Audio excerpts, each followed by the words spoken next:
to me, having gotten to know some of them, how strong their sense of purpose is here. And so we'd like to be a helpful in making that happen as well. That's great. Jack, how about you? How do you view your own personal role and the companies you run? I think my own personal role through the companies I run is to really push for more decentralization. Like everything that we intend to do with the wallet, being non-custodial, building a developer platform, focusing on non-custodial solutions. On the Square side is important, being completely open development and open source. But I also think it's important on the Twitter side as well. My biggest focus right now is on a decentralized social media protocol. We're calling it Blue Sky. It's super, super early, but we've learned a lot from what makes Bitcoin Bitcoin and why that's important. I've learned a lot in that sense as well. And I think, just continuing to push on that thread and show it with our actions every single day in support of this community that's taught me so much and I think will benefit so many people. That's what I'm focused on. What about letting Twitter advertisers pay in crypto? Yeah, I think enabling anyone. As you know, Elon, if we had Bitcoin or native currency for the internet before Twitter started, it just creates so many different business models that we wouldn't have to be so dependent upon advertising generally. And sure. I do believe that that we have them, any form of payment that they want to use, we should be able to take. So okay. Absolutely, but I'm more focused on how do we create economic incentives in the network itself without having to rely on advertising. Yeah, it's just that the money has to come off of the crypto so-called coins, the hash strings, have to come off and get translated into real products and services. So the more sort of off-ramps there are to real products and services, even at the institutional level, although there are certainly many small advertisers on Twitter, it seems like accepting Bitcoin, maybe some other cryptos for advertising payments on Twitter would be supportive of Bitcoin. 100%, and also looking at just general commerce through Twitter itself. That was great. Sorry, what, Elon? I was asking Jack if he's going to do it. Oh. Can we get a product announcement today? Elon, how about you? You obviously you're a big personality on Twitter. What are your thoughts on your role and your company's role in Bitcoin and sort of preserving the ethos? I generally think we should do things that benefit the people as a whole and increase the probability that the future is good.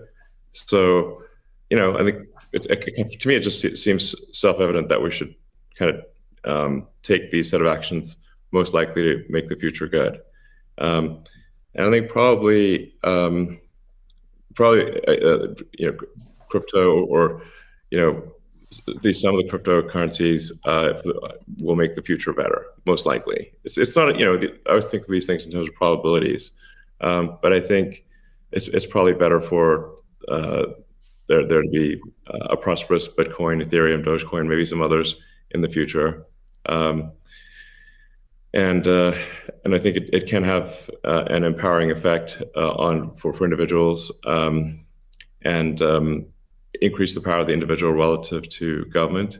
And really, if you think of government is just a corporation in the limit. So sometimes some people are against corporations but for government. It's like, guys, government is just a corporation in the limit. It's the biggest corporation of all, and it's got a monopoly on violence. So if you don't like corporations, you should really hate government. There you go. All right. We got about, we'll try to wrap up in 10 minutes. So let's move on to future of Bitcoin. So Tesla and Square have both put Bitcoin on the balance sheet. Kathy, I'm curious to hear from you. What advice would you have for other institutions looking to put Bitcoin on their balance sheet? Well, I guess the first piece of advice is, just make sure, and I actually learned this after both Square and Tesla put Bitcoin on their balance sheet. The Bitcoin is being treated as an intangible asset. And so we need to get FASB to reconsider this, because with an intangible asset, if the asset goes up in price, it can't be marked up on their books. But if it goes down, it must be marked down. So, there's some asymmetry there, which is, we need to change that given what we believe Bitcoin is. And I do believe if I'll harken back to something, well, it was either Elon or Jack said, think about it. You take away the boundaries, the different currencies. Just think about how explosive growth could be, and how wide-reaching taking the friction out of the system could be. So, I would encourage corporations to think about that this ability to do business anywhere in the world. Ultimately, obviously, we're paving the way here. That's certainly a consideration. It also will serve as a hedge against inflation, especially, and as I mentioned earlier, there are a lot of emerging markets that are suffering from significant inflation. In other words, the purchasing power of those populations is going down. So they are going to migrate to Bitcoin and other ways to preserve purchasing power. And again, being able to sell to them in that kind of currency would be very useful. I'd also suggest, once again, this idea of deflation, I think, is going to be a real thing. There's going to be good deflation caused by innovation, so demand will boom because of that.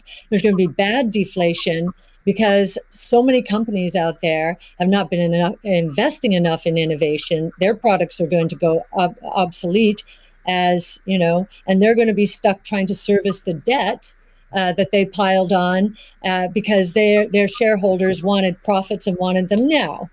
So they leveraged up to buy back their shares and pay dividends, and so I think that's going to be the source of bad deflation and counterparty risk. And we learned from 0809 that counterparty risk can be devastating. Almost cataclysmic. So a hedge against that as well, I think, would be another reason to do it.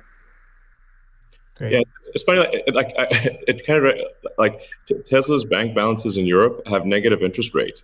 It drives me crazy. Yeah. I mean, technically, if you've got like 2% inflation and 1% interest, you're technically minus 1% return.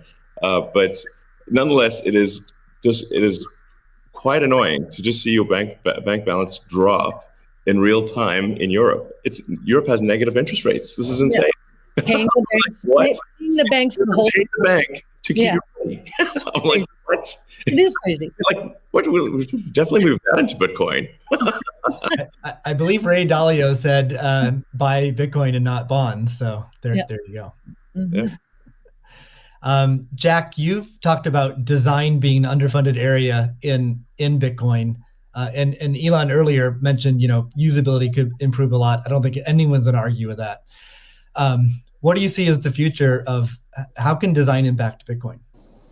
Yeah, I mean, I think that the Bitcoin network is beautifully designed as a protocol in the way it works. I mean, it went after a single problem, and it does in an absolutely astounding way. But I think the endpoints of people getting into it is still a little bit confusing. So I think the more energy we spend on wallets and making sure that the wallets are simple and accessible and they're non-custodial as well. Yeah. I think the best example of this that I know of is probably this wallet called Moon. And it's just simple, straightforward. It does an amazing thing with key management that my mom and friends new to Bitcoin can understand.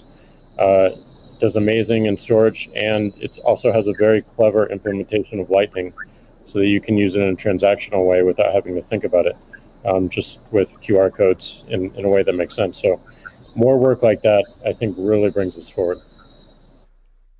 Great. Let's wrap things up with a final question for each of you. I guess what is your hope for Bitcoin? How it can impact the world? Let's see, Elon, do you want to start with that? So what's your hope? What's your hope for Bitcoin? Well, my hope for, I guess, crypto in general is that it can improve the efficiency of the information system that we call money. So if the core efficiency of money is improved and and money has less error, where, like I said, error is like any kind of government interference or fraud or anything like that, this will naturally lead to basically a better standard of living and more power to the individual, which I very much agree with. Great. Kathy? Yeah, and I would segue from what Elon just said is, money has powerful network effect qualities. And so, we talked about ESG earlier. I think that, of course, that aspiration, having this money be the best from an ESG point of view, that's really talking about solving some of the world's problems right now, which we definitely want to do. But I also am very excited about this idea of network effect and the convergence of blockchain technology and artificial intelligence from a technology point of view. I think, think about the internet in the earliest days. We couldn't imagine what was going to happen, but the impetus to growth was pretty incredible. So I am looking at this rules-based monetary policy, making for better lives around the world, as we've just said. But I'm also looking at the technology itself and the convergence between blockchain technology and artificial intelligence, to change the world in ways that we cannot imagine right now, solving even more problems, but creating more opportunities as well, which is the history of technology and disruptive innovation. Jack, what's your hope for Bitcoin? My hope is that it creates world peace or helps create world peace. I mean, Elon said it earlier, we have all these monopolies of violence and the individual doesn't have power. And the amount of cost and distraction that comes from our monetary system today is real. And it takes away attention from the bigger problems, some of the bigger problems that Elon is trying to solve, like get us to a multi-planetary humanity. All these distractions that we have to deal with on a daily basis take away from those bigger goals that affect every single person on this planet, increasingly so. So it may sound a little bit ridiculous, but you fix that foundational level and everything above it improves in such a dramatic way. So it's going to be long term, but my hope is definitely peace. That's fantastic. Well, I'd like to thank all three of you for giving us your time today. It's been a fantastic conversation. Welcome everybody to the B Word. I'm Steve Lee, the lead of Square Crypto, and I'm here today to moderate a discussion about Bitcoin that will span from what makes it special to its relationship with energy, the community ethos, and the future of Bitcoin. I'm joined by three special guests. The first is Cathie Wood, founder, CEO, and CIO of ARK Invest. Next is Elon Musk, techno king of Tesla and chief engineer of SpaceX. And finally, Jack Dorsey, CEO of Square and CEO of Twitter. So we have a lot to talk about today. So let's get to the talk and get right to it. I'm going to start off by asking each of you a question, which is what's shaped and influenced your views on Bitcoin? And let's start with Cathie. Okay, Steve, thank you. Well, the first thing was our focus on disruptive innovation. So starting in 2011, Brett Winton, our director of research, who I know will be on the program later, he started talking about this thing called Bitcoin at the time. And it was a curiosity as we were doing our brainstorms in research. But as we learned more about this open source ecosystem, that might fulfill the role of the payment system that the internet neglected to build into the system, not expecting commerce. We thought, this might be something. And then I became even more interested when I realized that my economics would come into play as well here. And Art Laffer, my mentor from USC, and a monetary scholar. In 2014, I asked him if he would collaborate on a paper on Bitcoin. And he was a bit of a naysayer at first, but agreed to read the paper. He read the paper, tore it up, and from an economics point of view, really wanted to understand this. And he said, I think you got something here. This is a rules-based monetary system. I've been waiting for this for my entire career. So the combination of disruptive innovation generally, economics on top of that, and the huge misunderstanding out there as to what this is, that was intriguing and launched our research effort. Thank you. Elon, what's influenced your views on Bitcoin? Well, I've thought about money for quite a while, obviously, since the PayPal days. And then the companies that preceded that, X.com, which I created, and Confinity, which Peter Thiel, Max Levchin, Luke Howry, and others created. When we combined the companies and made PayPal. So I've been thinking about money for a long time. And really, it's best to think of money as an information system, primarily an information system for labor allocation. For practical purposes, it exists in a series of heterogeneous databases, like very different databases in bank mainframes around the world. It moves quite slowly in reality. It seems to move fast sometimes, and it does with PayPal, which is real time. But the vast majority of the systems out there are batch processing. So the actual reconciliation may take 1 to 5 business days, sometimes longer. And you have the ACH system, which is ancient and still in operation, which allows transfers effectively like a check would be an ACH transfer, but it's not secure. And you've got the credit card systems, which are also not secure. It would be like handing your username and password to a stranger in a restaurant if you buy a meal. So there's definitely an opportunity for something that is better from an information theory standpoint. So and there you can think of it like data on a network. I think is the way to view it. What has the most throughput? What has the least error? What drops the fewest packets? Fraud, for example, being a source of error, and government interference in currencies being a source of error.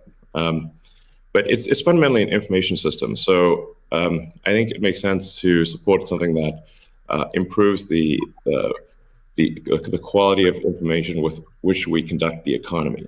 And Bitcoin is a candidate for that. It does, I think, some things well, and it's obviously it's evolving, and there are additional things like Lightning being done on top of Bitcoin. But Bitcoin per se is mostly solving for scarcity, or rather solving for essentially having no throat to choke, decentralized. So there's no one who can be coerced in any way to empty their Bitcoin account. Well, I guess they could technically, but on an individual basis, but the system as a whole cannot. And it has an open ledger, which is also quite good. But transaction volume is low. Transaction cost is high, and usability for the average person is not yet very good. But it has a lot of potential. And I should say that I'm not, and I apologize for taking a long time, but there certainly is a lot to say.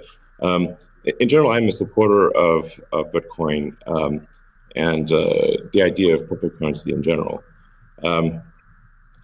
But as I've said publicly, we do need to watch out for crypto taking, especially Bitcoin, using proof of work to maybe use energy that's maybe a bit too much and not necessarily good for the environment.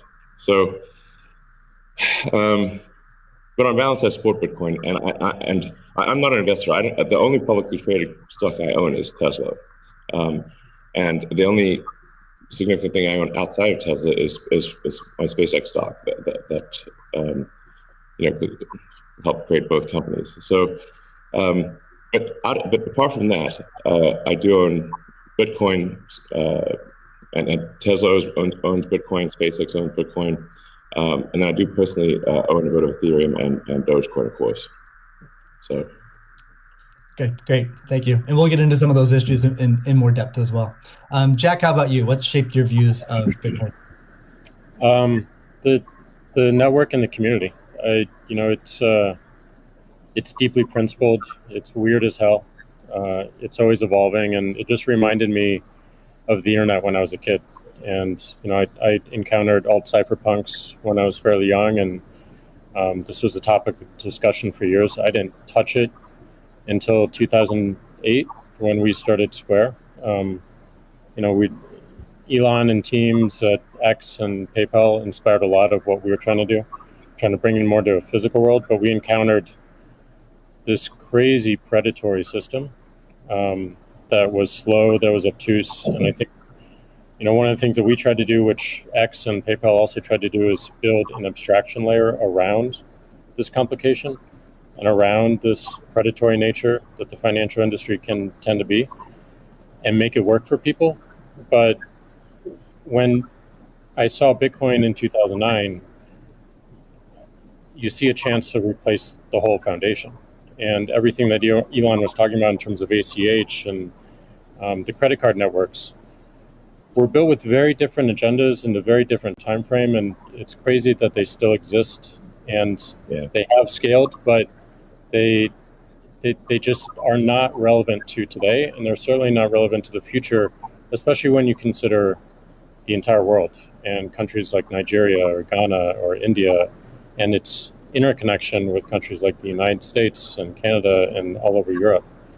So what really drove my thinking and drives my passion around it is, like, if the internet gets a chance to get a native currency, what will that be? And to me, it's Bitcoin, because of those principles, because of that creation story, because of its resilience, because of the number of tests it's been. But what inspires me the most is just the community driving it. It just reminds me of the early internet. It's the only reason that I have a career, because I learned so much from people like who are building Bitcoin today, and I continue to learn in that sense, and I'm so grateful for it. So that's a good segue into the next question I'd like to ask you, Jack. Is you said before that Bitcoin changes everything. Can you speak more to that? Well, I just think that a lot of what we experience in life, when you really get down to the foundation, a lot of our monetary policies, a lot of our monetary systems cause so much distraction and so much cost. And when you get to a system where you have the potential for people to truly own it, they can verify it themselves. You don't have to have trust going in. You don't have to trust it at all. You can verify it through source code or whatever your appetite is, and that any particular person can help drive the future of it. And at the same time, it's not controlled by any state. It's not controlled by any bank. It's not controlled by any corporation. And these three parties of people who participate in the network, people who mine, and also the developers, constantly debating the correct roadmap and the way forward, is a beautiful thing. And I don't know of many other consensus-based models that have existed at that scale for this long with this amount of success. And we're still fairly early. So when, I met a woman in Ethiopia 2 years ago, and she was trying to create the lift for Ethiopia. Elon, I think I reached out to you at that time as well because she really wanted some Teslas. She still has to take paper fiat cash from her passengers and pay all of her drivers in the same way because there's no monetary system that she can utilize. There's nothing digital. And Africa as a continent is hugely interconnected from a monetary standpoint, but also hugely taxed in that same way. So a lot of the potential that I see, the internet having a native currency helps her build her business in a much faster way. And also, if you consider something like Bitcoin existing before YouTube, before Twitter, before Facebook, a lot of the business models that we have today would not be the same. We would certainly not have the dependency we have upon the advertising business model if Bitcoin existed pre-Twitter. And I think the amount of business models that it enables, the amount of innovation it enables going forward, especially when you can consider the whole internet instead of going country by country by country by country, which you have to whenever you're doing with finance, it really just opens the aperture. And that is what I want to see in my lifetime is a currency that is standard and sound for the internet that everyone can use. Great. A hallmark of Bitcoin is its fixed supply of 21 million coins. Elon referenced that earlier. It may be the first system that humans have created that humans cannot later change. Kathy, I'm curious, with your background in monetary history and macroeconomics, what are your thoughts on that type of system? Oh, well, I'll recount the story about Art Laffer and our going through the paper. And he said, as I said, first rules-based monetary system, global, ever. This is a very big idea. Once we had convinced him of the ecosystem itself. Now, this is the role that it's playing, given that the rule is a quantity rule, that 21 million units, is really a store of value role. So there are three roles of money. Store of value, very important. The means of exchange, so for transactions, and the unit of account.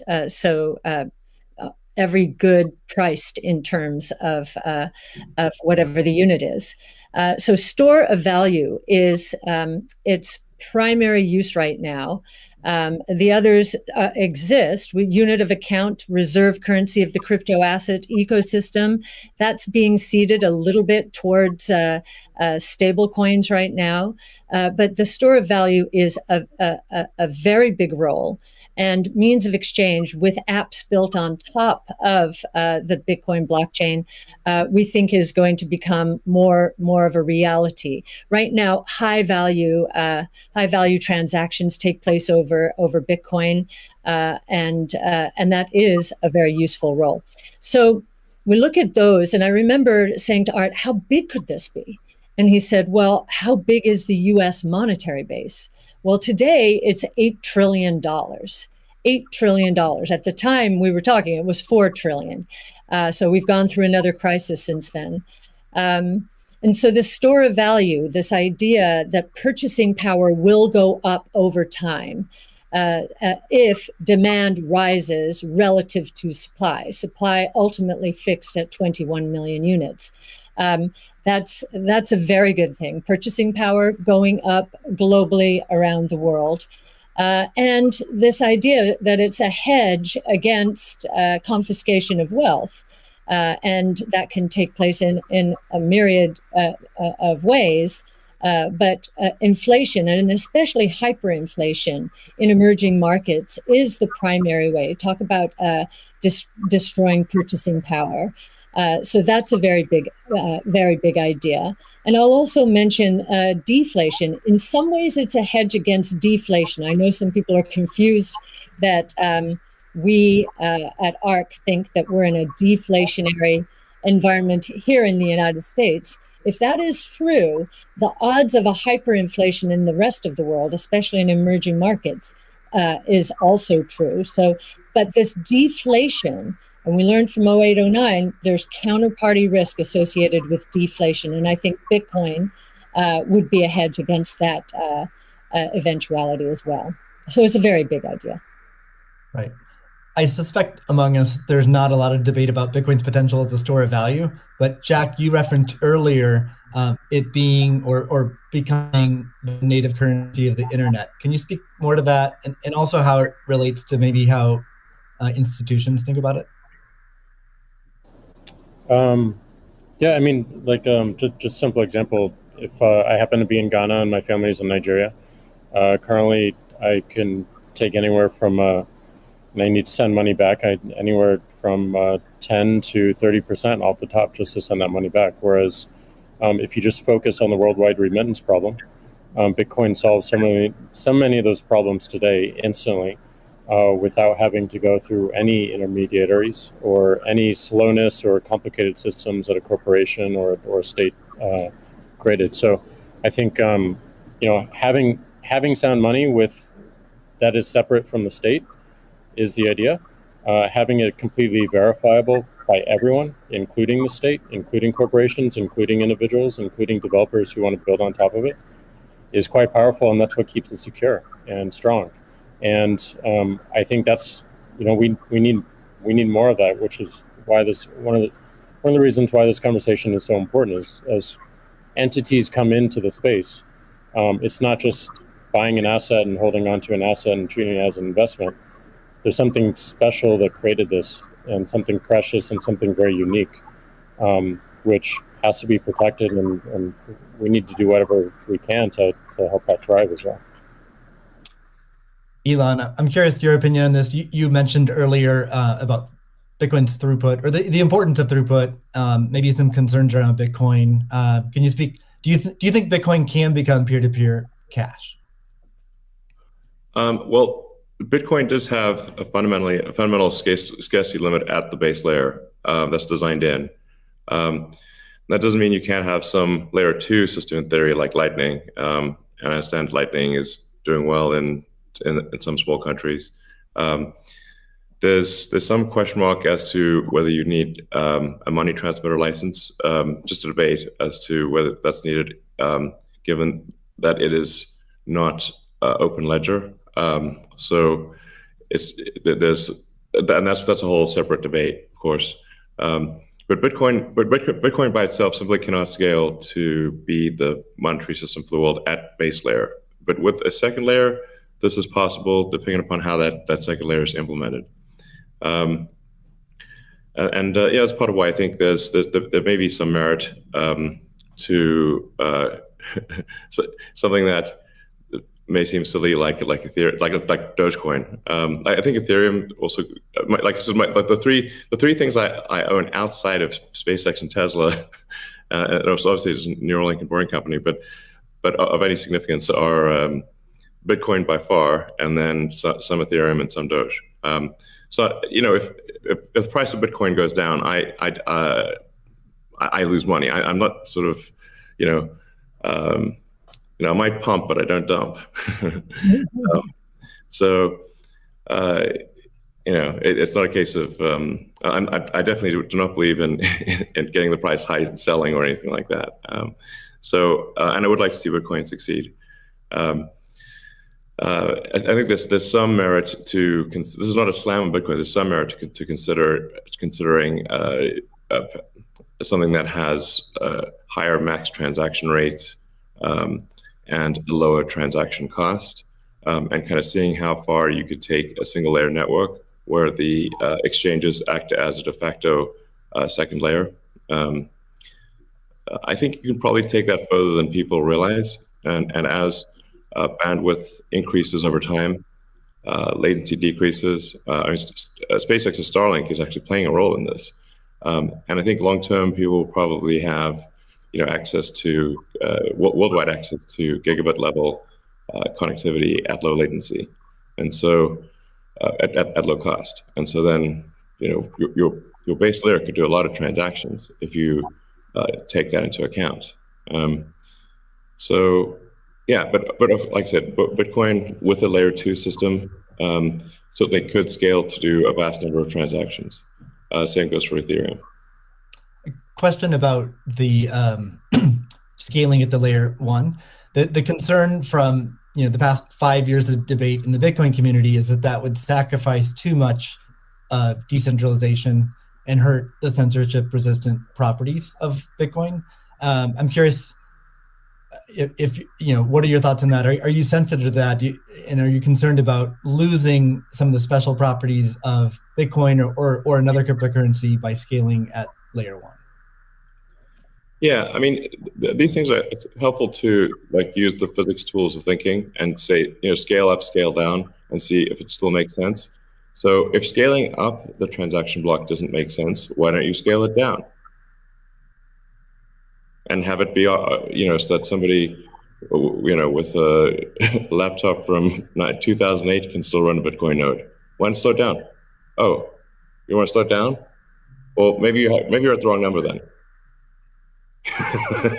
there's actually there's members in the community that do want to slow it down, but I understand your point. It's silly. The reality is the average person is not going to run a Bitcoin node. So this is and Bitcoin. It was a lot of clever ideas, but these parameters were set. I don't know in 2008 or something, maybe 2009. And there's been some improvements since then, but not a lot. So, it's sort of if there was still in 2008 there was still a non-trivial number of people on modems. So, now it is quite common to get 100 megabit connection just for a house. Some houses have gigabit connections. So, and that trend is obviously in the direction of higher bandwidth and lower latency. And if somebody else doesn't do it, Starlink certainly will. So I have high confidence that you will be able to maintain a decentralized finance system while still having a much bigger blockchain, aka ASCII text ledger, a hash ledger. You can make the hash ledger bigger without suffering from decentralization as the average connectivity improves, obviously.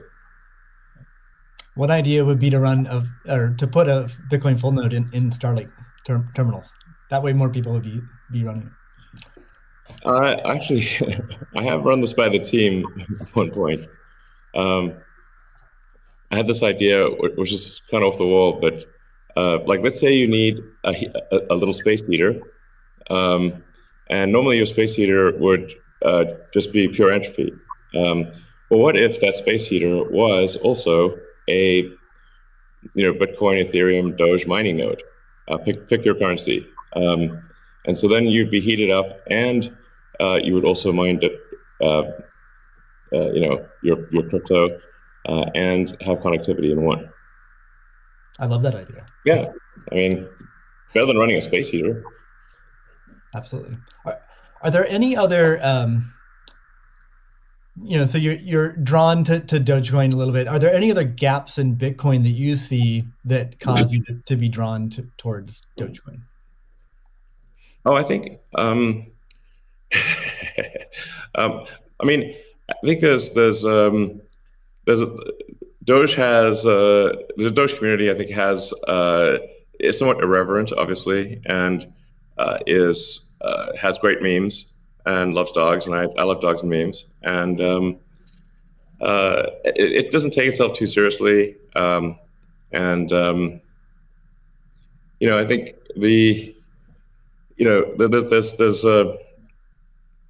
there's Occam's razor, which is the simplest answer is the most likely. It's a summary of Occam's razor. The simplest answer is the most likely one.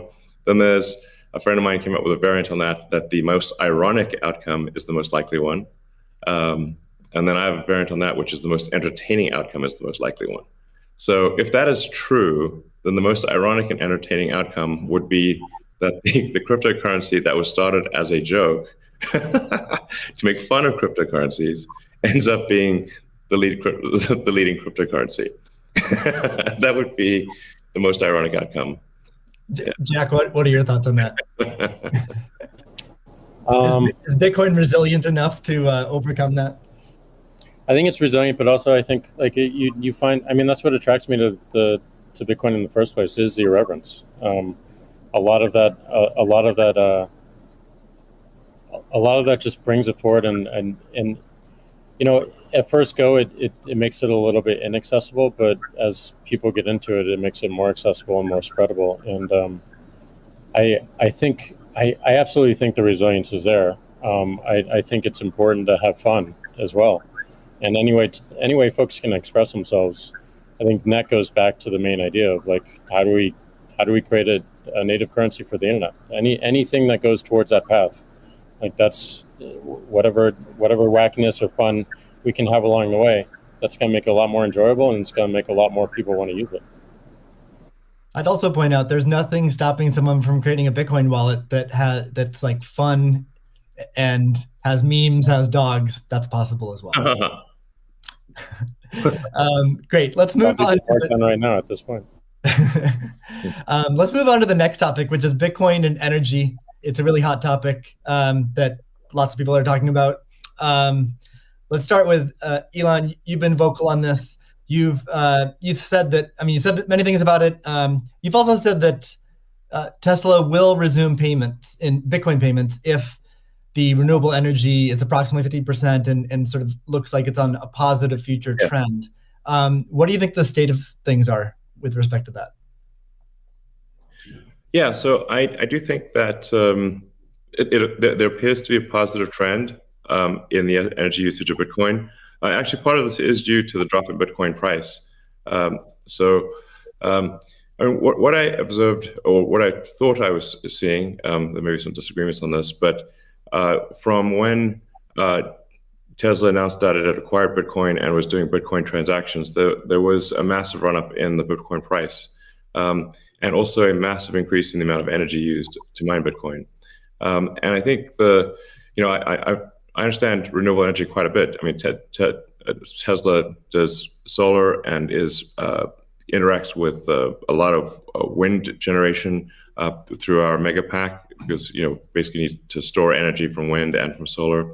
So we're pretty plugged into the renewable energy industry. And there's just no way that you could basically double or triple the amount of energy in such a short period of time with renewables. You could shovel coal that fast. And so I was like, look, this is too sketchy. Tesla's mission is accelerating the advent of sustainable energy. We can't be the company that does that and also not do appropriate diligence on the energy usage of Bitcoin. So all I did was I said, look, we're going to suspend Bitcoin transactions for now. We're not selling any Bitcoin, nor am I selling anything personally, nor is SpaceX selling any Bitcoin. Again, I want to emphasize SpaceX, Tesla, and I own Bitcoin. I also own a little bit of Ethereum and Doge, but the companies just own Bitcoin, and the Bitcoin that I own is worth much more than the Ethereum or Doge. So clearly, if I'm, if these actions negatively affect me financially, if I was purely financially motivated, then I would not express this reticence about Bitcoin energy usage. Now, it looks like Bitcoin is shifting a lot more towards renewables, and a bunch of the heavy-duty coal plants that were being used, unequivocally being used, this is not a question mark, have been shut down, especially in China. So I think it's probably, we want to do a little bit more diligence to confirm could confirm that the percentage of renewable energy usage is most likely sort of at or above 50%, and that there is a trend towards increasing that number, and if so, then Tesla will resume Bitcoin, accepting Bitcoin. So I think we want to just do a little bit more diligence, and I think, but most likely the answer is that Tesla would resume accepting Bitcoin, most likely. That's Steve, great to hear. I would Steve, agree with that. Kathy? yeah, may I ask a question? Elon, I'm not quite sure if you saw the paper that Square and ARC did together on making Bitcoin mining a part of a utility, a broad-based utility ecosystem, whereby, the overage from sunshine or wind powers the Bitcoin mining machine, thereby enabling the proliferation of renewables to a much faster extent or at a faster rate than otherwise would be the case. What do you think of that? Well, the problem is that in order to operate so-called mining or hashing rigs, in order to operate a bunch of hashing rigs, effectively, you have to run them 24/7, which means you need base load. You can do that with solar and wind plus battery, but if you only did it based on solar wind overage, your hashing rig utilization would be much less. So you'd be at a disadvantage. Sure, hydro or geothermal are great for as renewable means. I'm also pro nuclear. I think modern nuclear power plants are safe, contrary to what people may think. I really think it's possible to make very, very extremely safe nuclear. I'm talking about fission. You don't need fusion. And then, of course, fusion. You just got that big fusion reactor in the sky called the sun. It comes up every day.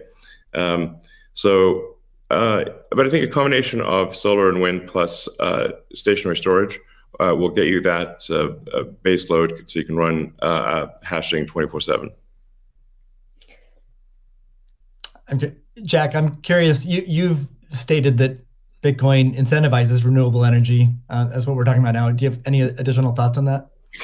Yeah, I mean, everything that Elon said and Kathy mentioned, but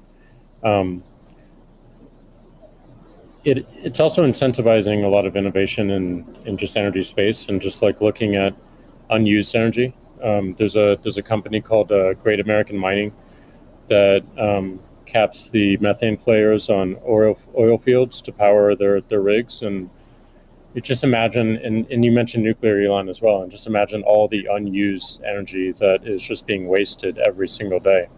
And being able to get that energy and converting it into a secure, sound money system for the planet feels like a worthy trade-off. And that's the sort of incentive that I think is most powerful, is like, how do we reuse what is being currently just dumped on the ground and wasted and not considered, and how do we do that at scale? And I think that's a bigger conversation that I think is missing.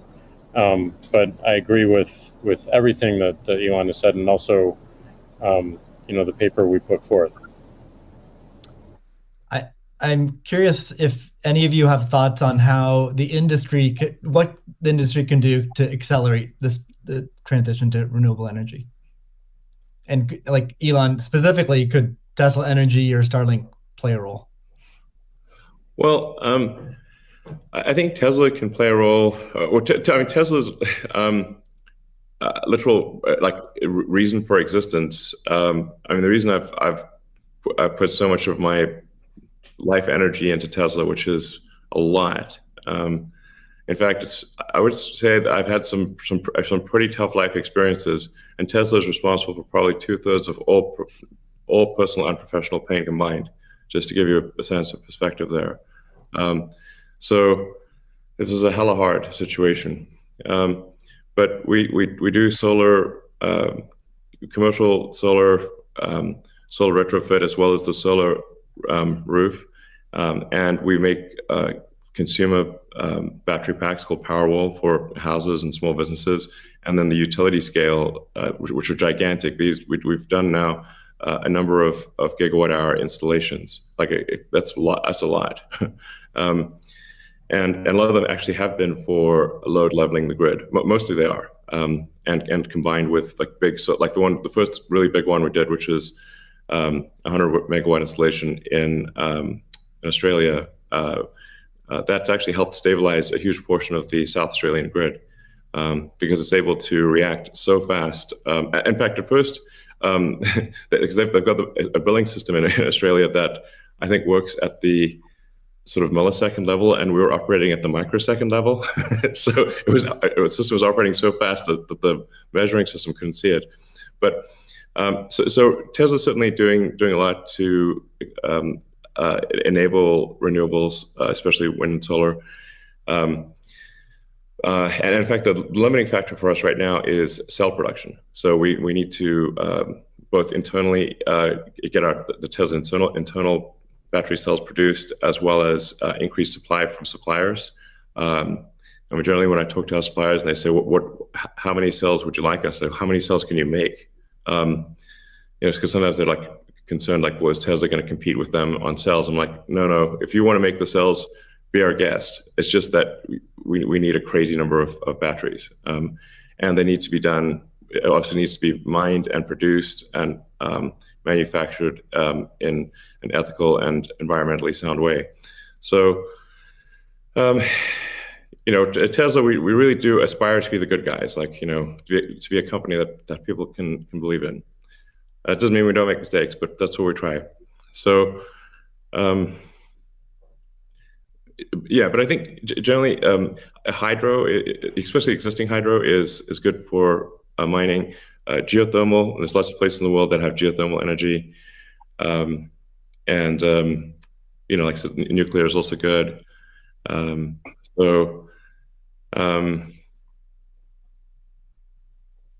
think just I'm like as I said earlier, the expectation is not like that the energy production must be pure as the driven snow, but it must it can't be using. It also cannot be using the world's dirtiest coal, which it was for a moment there. That's just difficult for Tesla to support in that situation. So I think, but I do think long-term renewable energy will actually be the cheapest form of energy. It just doesn't happen overnight. But as long as there is a conscious and determined and real effort by the mining community to move towards renewables, then obviously Tesla can support that. That's great. Kathy, we've been talking a lot about energy, but many institutions are facing questions around Bitcoin's relationship with ESG. Can you maybe speak a little bit more to what is S and G in ESG and how Bitcoin might support those? Sure. So E, of course, is environmental, S is social, and G is governance.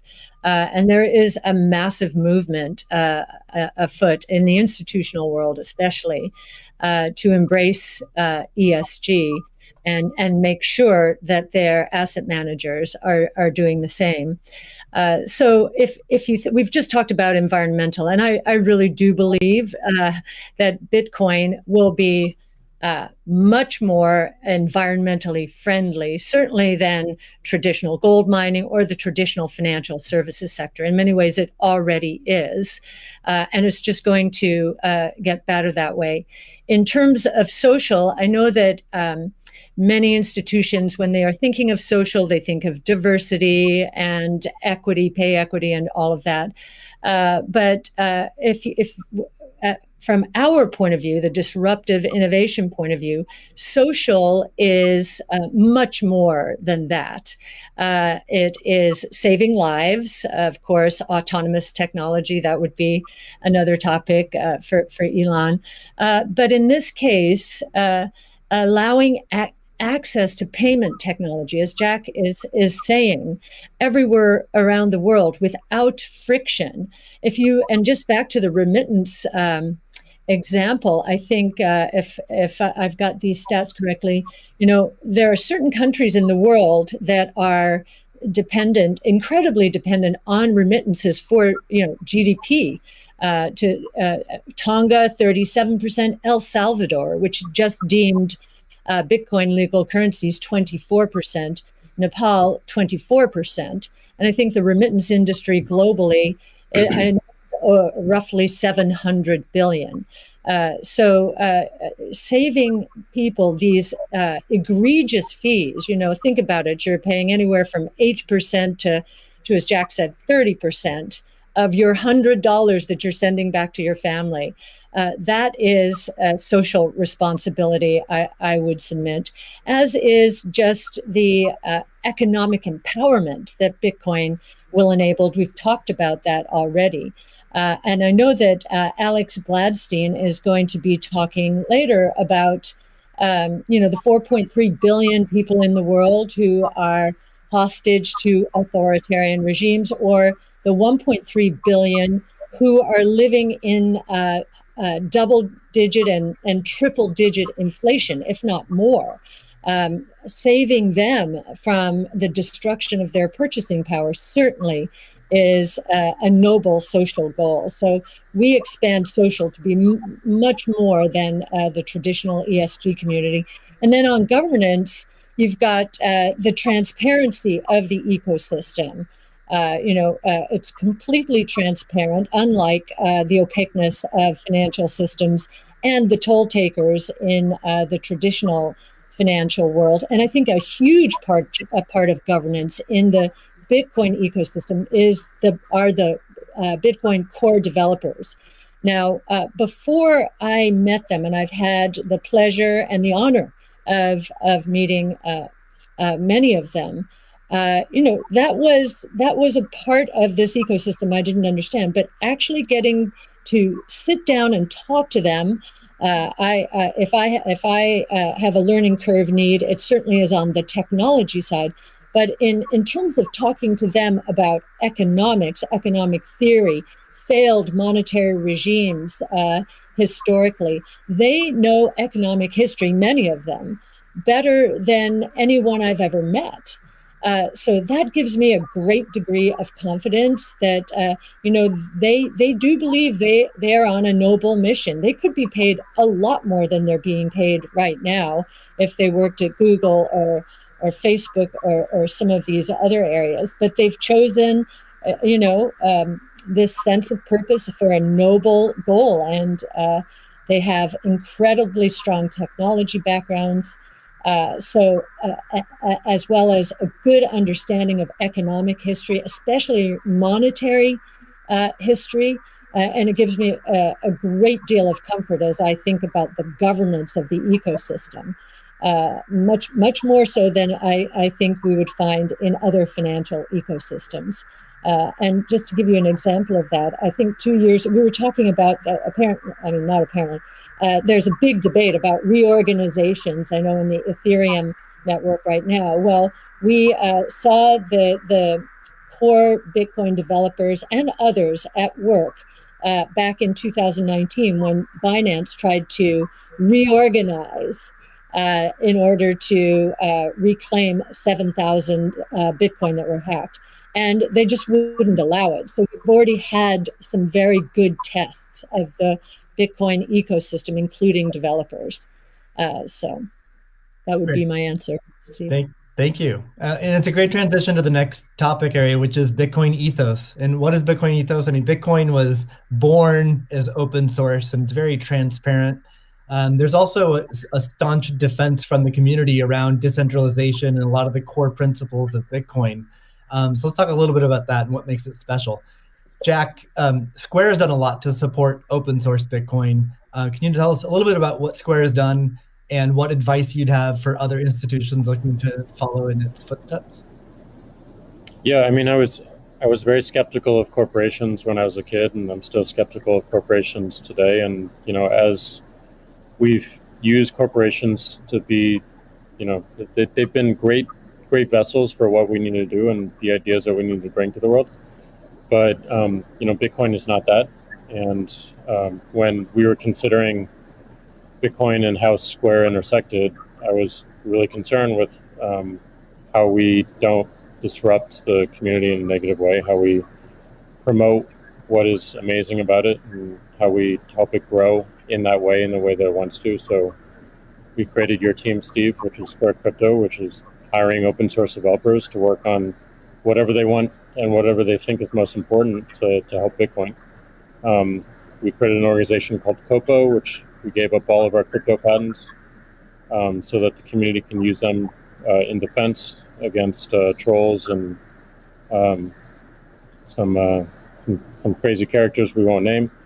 And we continue to find ways that, like, following that Bitcoin path, we're going to create a hardware wallet. We're probably going to do a lot more in hardware. Everything that we do in the space is going to be completely open source, from the hardware design to the software, taking in the community's push. And we're building a developer platform as well, in the same open development, open source, and completely transparent. So I think as institutions or companies like ours consider getting in the space, I think contribution back to the community is important. Tesla did this with accepting payments for Tesla and finding security holes and improving the stack. And as I said before, we can't just see this as an asset that we own and an investment vehicle. This is something that has the potential to change everything and make the lives of everyone on this planet better in some small, maybe marginal way, but those margins will be meaningful as they compound over time. Great. Elon, you've tweeted before that any wallet that doesn't give the user their private keys should be avoided at all costs. Can you tell us more about why is that important, and how does what's its relationship with decentralization? Well, it's difficult to say that if you own crypto in an exchange and the exchange does not give you your private keys, it's not clear that you own anything. I mean, if there's something that, if that exchange breaks or is hacked or or is subject to seizure by the government or something like that, your crypto is gone. So in order to actually have a properly decentralized finance, which I'm a fan of, I think it makes sense. Then you have to own your private keys, and you should be the only one who has your private keys. So if you're the only one who has the private keys, then you own it. If someone else has your private keys, effectively they own it too, and the security of your crypto is then dependent upon them or any entity that can affect them.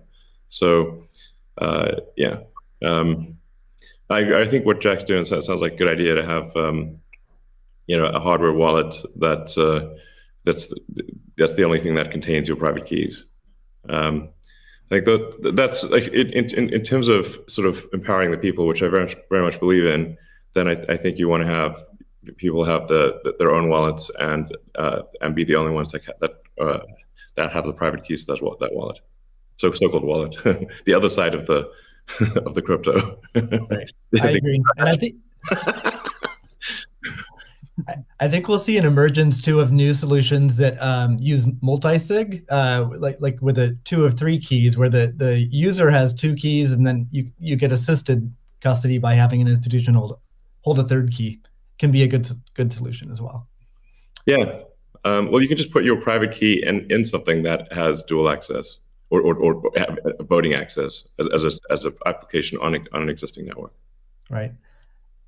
So the Bitcoin community is known for staunchly defending Bitcoin's principles. Sometimes it can be rude and aggressive, but I think what it stems from is just a desire to not have wealthy or powerful people or institutions negatively impacting Bitcoin or sort of changing the rules in favor of them.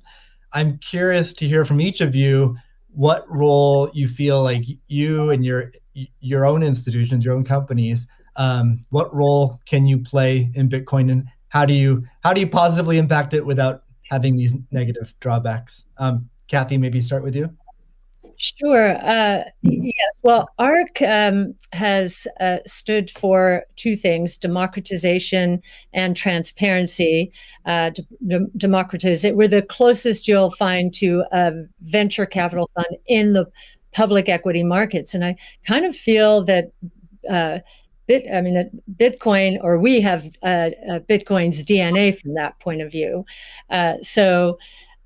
One of the things in terms of democratization is education. We have one of our missions, values, is to educate, and I do believe that that some of Yassine El-Mandra's white papers, Yassine's our lead crypto analyst, who's worked very closely with you, Steve, on this conference, are helping the cause. We've done, and not only for retail investors, we found that we had to do a bit more when it came to institutional investors, just because of the way that they invest and the way they like to receive information. So just like in our investments, we've been the retail community has been more attracted to us first, and now the institutional community is coming along. So I do think our transparency of research, especially in the social world, social media, pushing our research out for free to anyone, is part of our way of helping the community. And I do think encouraging, and this is something that Jack just said, I would encourage the support of the Bitcoin core developer community. As I said before, it's amazing to me, having gotten to know some of them, how strong their sense of purpose is here. And so we'd like to be helpful in making that happen as well. That's great. Jack, how about you? How do you view your own personal role and the companies you run?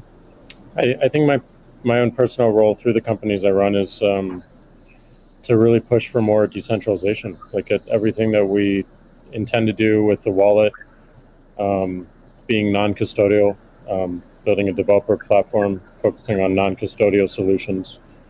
On the Square side is important, being completely open development and open source. But I also think it's important on the Twitter side as well. My biggest focus right now is on a decentralized social media protocol.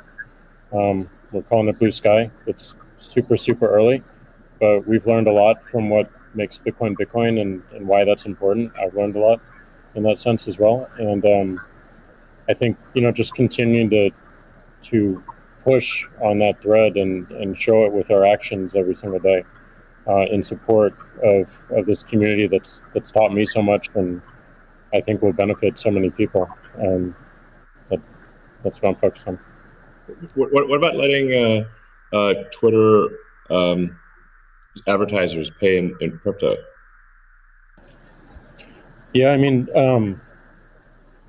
I think enabling anyone. I mean, as you know, Elon, like if we had Bitcoin or a native currency for the internet before Twitter started, like it just creates so many different business models that we wouldn't have to be so dependent upon advertising generally. And sure. I do believe that that we have them, any form of payment that they want to use, we should be able to take. So okay. Absolutely, but I'm more focused on like how do we create economic incentives in the network itself without having to rely on advertising. Yeah, it's just that the money has to come off of the crypto so-called coins, the hash strings have to come off and get translated into real products and services. So the more sort of off-ramps there are to real products and services, even at the institutional level, although I mean there are certainly many small advertisers on Twitter.